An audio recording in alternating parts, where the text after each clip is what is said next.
Generating traffic and sales can be a challenge for online merchants. But selling on the Walmart Marketplace puts your products in front of millions of customers who shop on Walmart.com. And right now, sellers who join Walmart Marketplace can save up to 50% on referral and fulfillment fees for the first 90 days. So get started today. Head over to marketplace.walmart.com/savings. That's marketplace.walmart.com/savings. Welcome to E-Commerce Conversations, a podcast by Practical E-Commerce. Welcome to E-Commerce Conversations by Practical E-Commerce. My name is Kerry Murdoch. The dominance of Amazon and its marketplace is apparent. What's not so apparent are the counterfeit items that are also sold there. Our guest today, Rob Dunkel, is the founder of a company that uses sophisticated data analysis to identify counterfeit and trademark violators on Amazon and other leading marketplaces.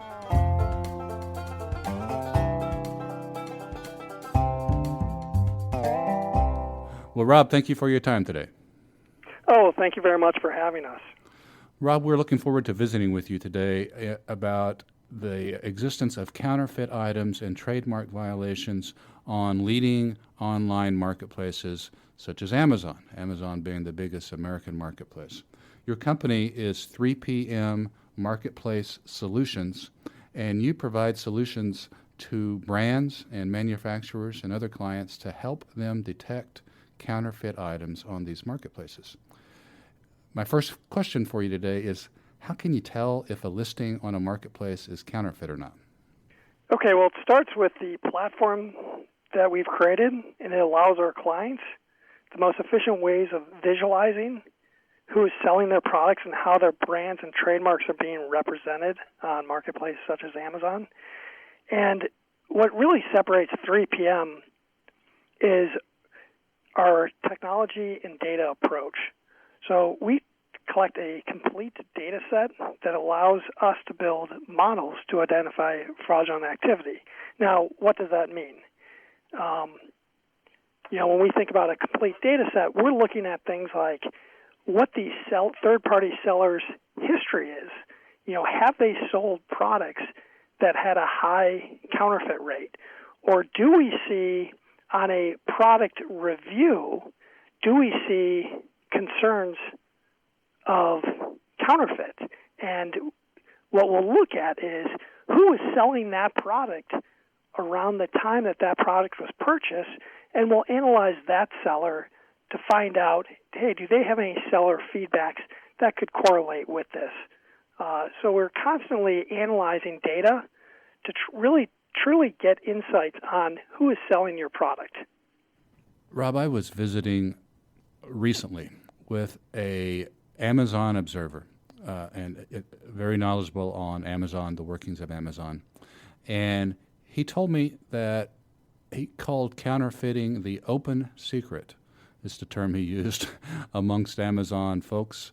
And he said it was a huge problem. Is that true? Well, we do not comment or make any type of counterfeit estimations. But what I can say is I've read that Amazon captured over 40% of online product sales in 2016. So therefore, all brands and manufacturers need to understand who is listing their products on marketplaces like Amazon. And furthermore, we look at indicators like search, that we see Amazon increasing and dominating basically Google, and that indicator leads us to believe that Amazon's marketplace will continue to grow. Without naming brand names that you work with, could you give us an example or two of the work that you've uncovered at Amazon or other marketplaces really, but especially Amazon, on behalf of the brands? So the brands retain your firm. Can you tell us some examples of what you found? Yeah, so we actually had something that means a lot to me is We had a baby teether manufacturer approach us. They were concerned that they were receiving some negative product reviews, and it indicated that, and they purchased some product off Amazon, and it came back that was counterfeit. They had been doing kind of a whack-a-mole type of approach, and we hear a lot of companies doing that type of stuff, where you just buy a product, it's counterfeit, you report it to seller, may get suspended or removed from Amazon's platform, and someone creates a new listing or a seller account. We were able to work with them and remove all these fraudulent listings. When we did that, it reduced the number of actual third-party sellers listing their product. Now, I can tell you that customer started off on just Amazon.com and has now asked us to move to the other marketplaces. So, and that's globally. So they have a major problem, or they have a problem with people on Alibaba selling, counterfeit teethers. And to us, you have something that goes in a baby's mouth that's being manufactured improperly is something that's concerning to us. That's one example. We have another, major movie studio, and they actually had a distributor who was an authorized distributor, and the distributor had filed for a product rebate based on, a high number, based on volume of sales. Well, the rebate agreement said that you had to be at a certain price. Well, if they had a typical map service, they wouldn't have seen that, because in their authorized listings, this distributor was at the agreed price point.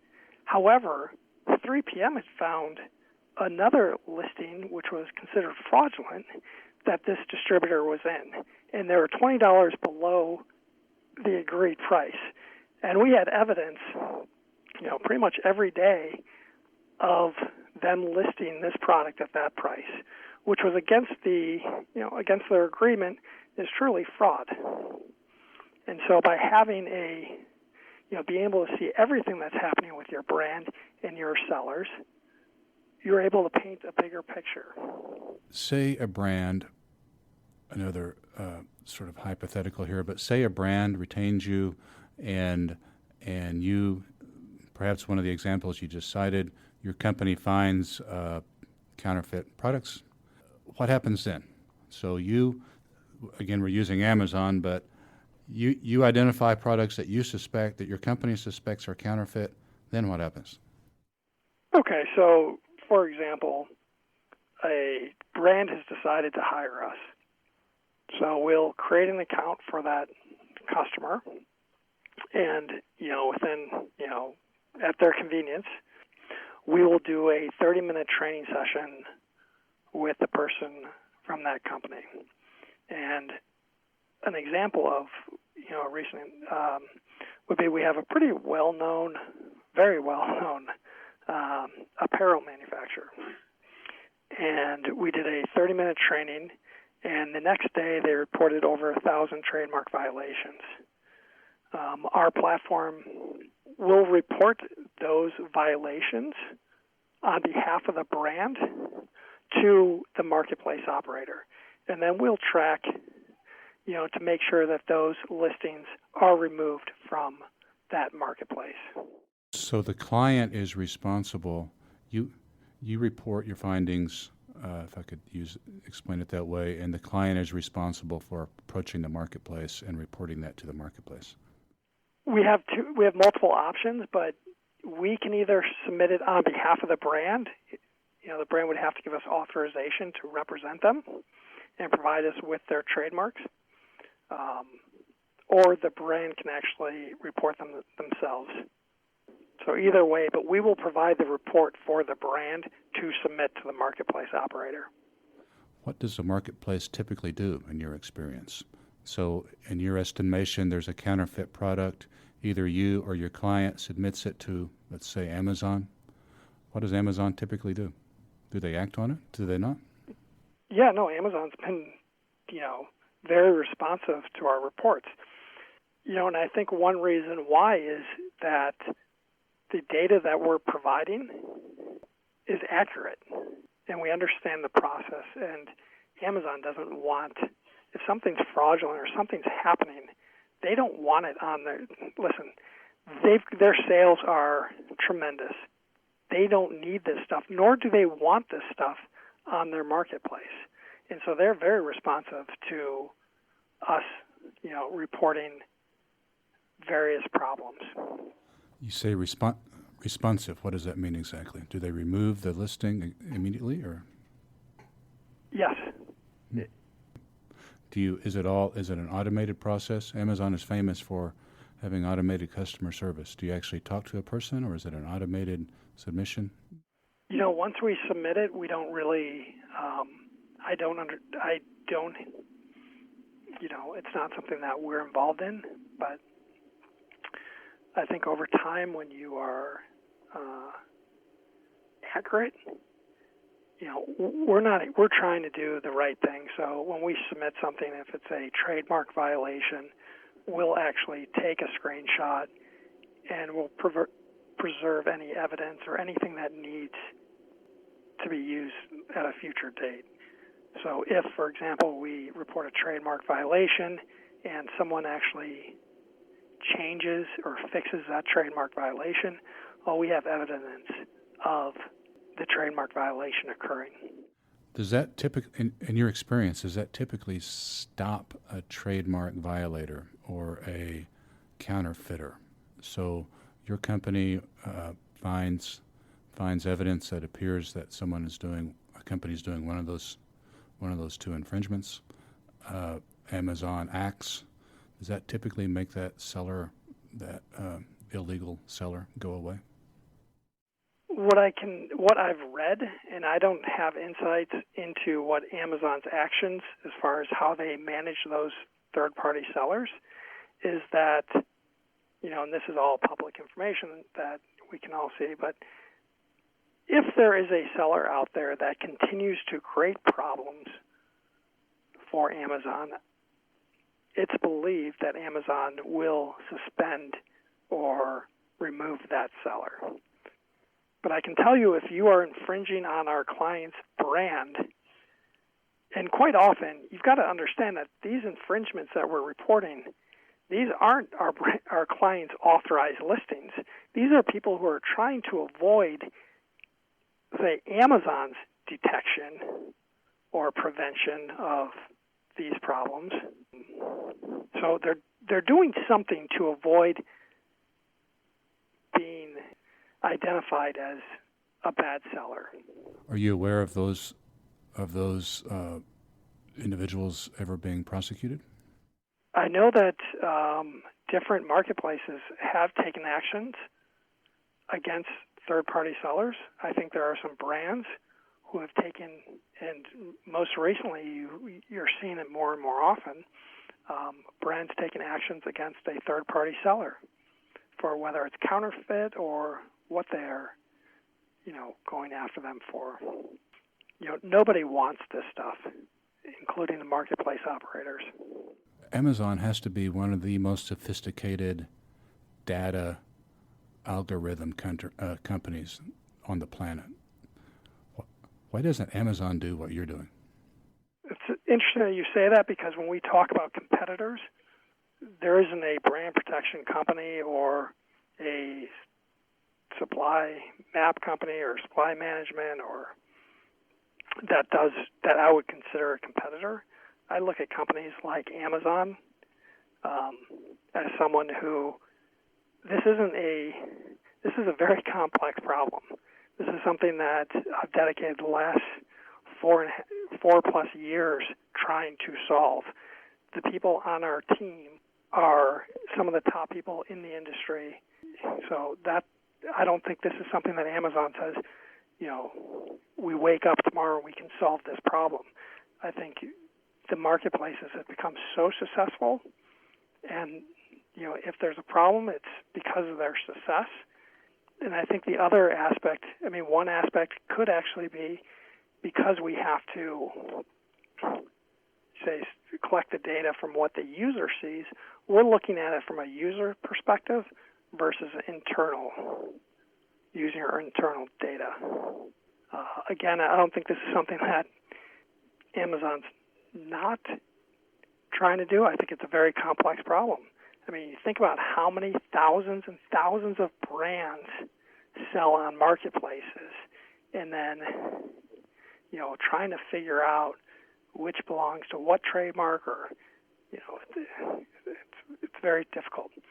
You just mentioned there, Rob, the last 4 years. You were talking about the work that you've done to build the company. Tell us about the company. Tell us when you launched the company, where you're located. We're located in Chicago. When I launched the company, it started because I actually bought a counterfeit headset off of Amazon, which I didn't realize they had these third-party sellers. I did some research, found out, and I looked around and I saw the people who were trying to solve this problem were more legal type people and not technology.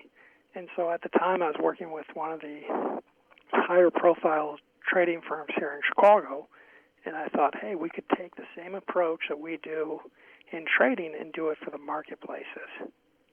And so that's kind of how it's evolved. And now I think we're attracting some of the top talent in, whether it's scaling databases or building different algorithms, because many, when you think about some of the people who work here, we care about solving a problem. And so we're able to attract some great talent. How much does it cost? So for a company that approaches you, say a manufacturer or a brand, what are they going to pay your company for your services? Yeah, so one of our main objectives here was to build a platform that's any size company can use. So whether you're a Fortune 500 company or 50, or if you're just, a small business, we built it so it can be self-service, so the person can actually log in, they can see how their brands are being represented and who's selling their products. And then we give them tools that allow them to report any fraudulent activity. It's not something that where we saw some of the competitors, they have to work with the Fortune 50 because they need it. It's got to cost X amount. We view this as a shared risk, so it doesn't matter what size your company is. It's not, say, Nike versus New Balance or ASICS or, it's basically a third-party seller who's stealing from you all, because the same person who infringes on company X will infringe on company Y. What's a minimum? What's a minimum monthly fee? I would say we have certain clients who pay $1,000 a month, and then we have others who pay significantly more. It just depends upon the number of marketplaces. And then we also have many different types of products that are geared for not only the brand protection, but also for e-commerce.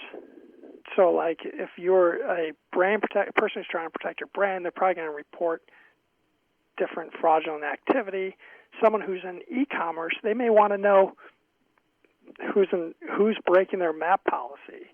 Or we have some stuff that, we can tell you, okay, these listings, we have clients who they could have 100,000 different listings, but they really care about which ones have the most volume or the most growth last month. And then of those, which sellers had the most growth.